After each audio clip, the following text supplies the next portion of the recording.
Merhabalar, mutfağıma hoş geldiniz. Bugün mutfağımda oldukça pratik bir şekilde hazırlayabileceğimiz çıtır soğanlar yapacağız. Benim 3 adet orta boy kuru soğanım var. Bunları doğrayarak yapımına başlayalım. Soğanlarımızı öncelikle ikiye bölüyorum.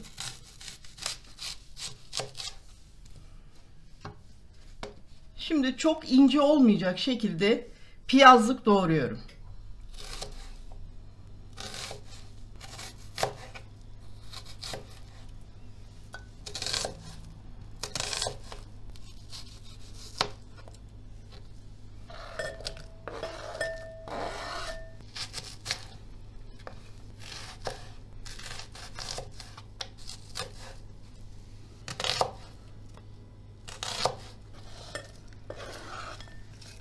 Üçüncü ve son soğanımı da doğrayacağım.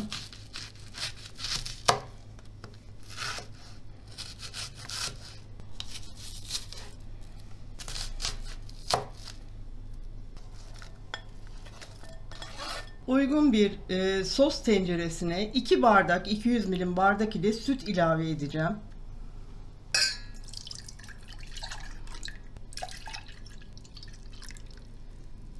Şimdi sütümüzü ocağa götürüp ısıtacağım. Kaynama noktasına gelecek. Hafif hafif kaynamaya başladı. Şöyle içerisine 1 yemek kaşığı limon suyu ekledim. Sütümüzü kestirmek istiyorum çünkü. Şöyle hafif hafif karıştıralım. Bakın nasıl hemen kesilmeye başladı.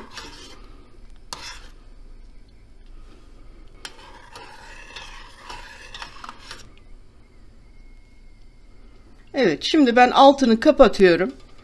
Bir 15-20 dakika bu şekilde bekleteceğim. Şöyle soğanlarımızı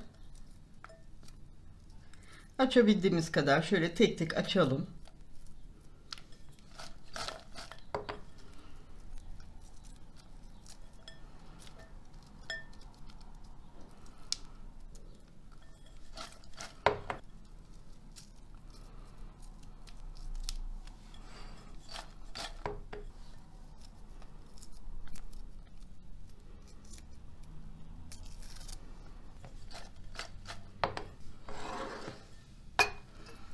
Kestirdiğimiz süt bayağı ılıdı. Şöyle hafiften şu peynirlenen kısımları eziyorum. Parçalayalım bunları. Evet. Şimdi bu karışımı doğradığımız soğanların üzerine gezdireceğim.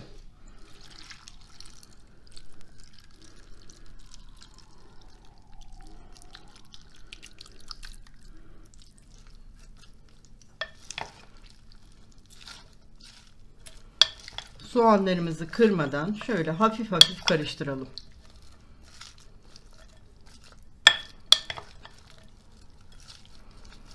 Şimdi hazırladığımız bu soğanlar en az bir yarım saat bu sosun içerisinde kalacak.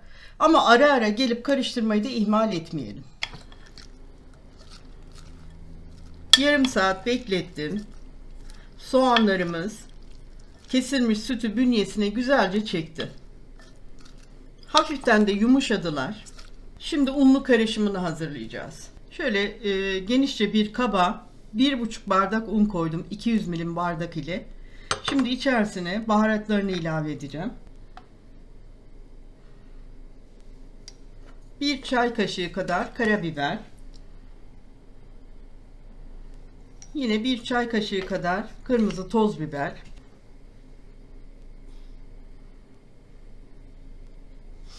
2 çay kaşığı da tuz ilave ettim. Şimdi şöyle güzelce karıştıralım.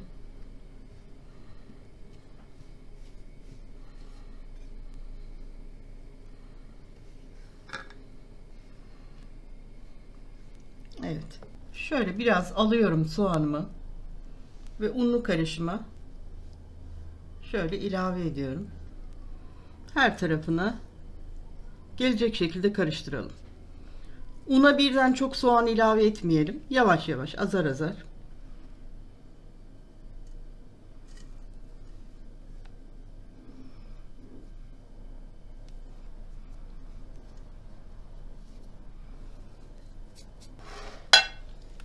Şöyle fazla ununu silkeliyorum.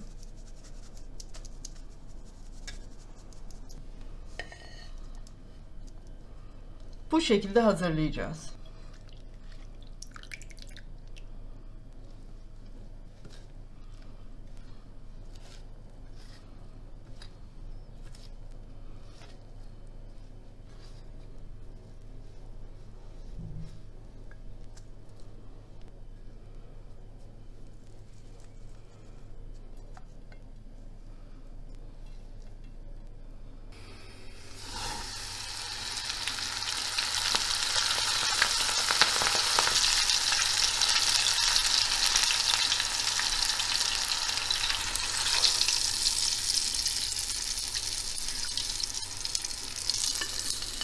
Yağın içerisine çok aşırı atmayalım soğanlarımızı.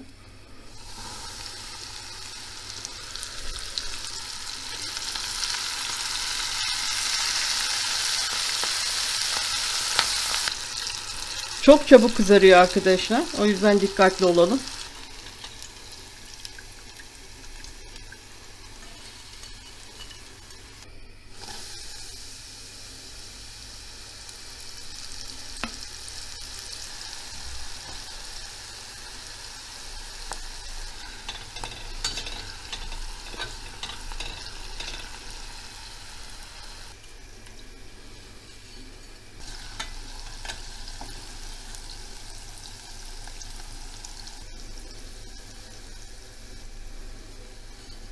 Soğan çıtırlarımız hazır. Şimdi servis yapacağım. Çıtır çıtır çok güzel oldular. Çok da lezzetliler. Diğer soğan halkalarına göre yapımı da çok pratik arkadaşlar. Tam bir atıştırmalık oldu.